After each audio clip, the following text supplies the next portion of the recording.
emoție și adevărate minuni, sub bagheta magică a unei profesoare experimentate, Origami devine o terapie educațională care îi schimbă pe cei mici în moduri în care nici nu vă așteptați.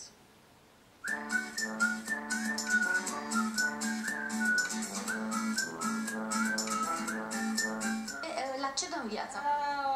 Unei tehnici foarte interesante, Origami 3D se numește. Doi ochi mari și senini, o figură blândă și mult, foarte mult zâmbet. Asta stă în spatele titulaturii pe care Isabela o poartă cu mândrie, cea de profesoară.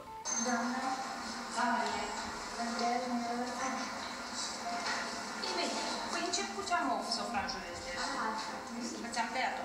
Tânăra cu mâini de aur și suflet de hârtie, cum chiar ei îi place să spună, s-a îndrăgostit de bucățile frumos colorate încă pe vremea când era copil. Acum, la 28 de ani, folosește hârtia și pasiunea pentru a educa pe micuți. Vrei să facem o floricică?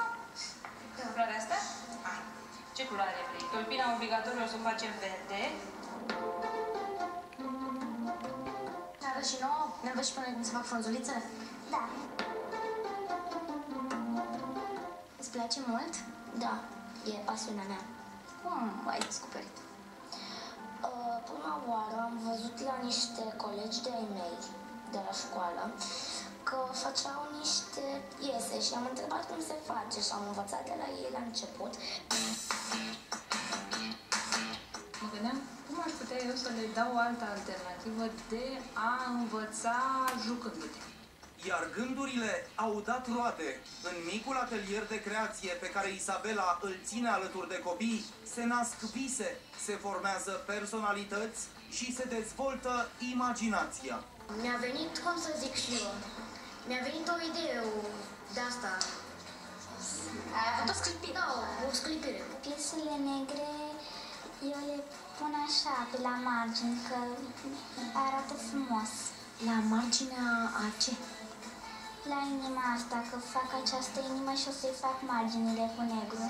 Doamna profesoară este atentă la fiecare detaliu și știe cum să interpreteze reacțiile celor mici. În psihologie, în momentul în care îți alegi culoarea negru, înseamnă că ceva în sufletul tău nu este la locul lui. Isabela știe însă să se adapteze fiecărei situații și alege abordarea potrivită cu personalitatea copilului. Era vorba de un caz în care nu stătea pe scaun, ne tăvăleam pe jos la propriu, foarte mult răsfăț. De nervi sau de un pur răsfăț dus la extrem? Cred că îmbinate, dar mai mult răsfăț dus la extrem.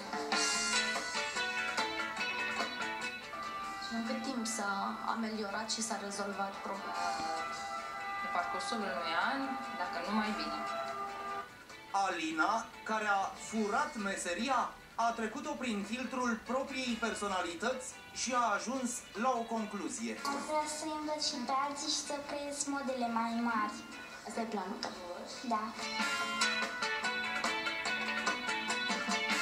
A fost un vis. Mi-am dorit să fac un dar special din suflet de hârtie și am reușit. Acesta a fost începutul poveștii. Continuarea însă este în inimile copiilor după propria imaginație. Rar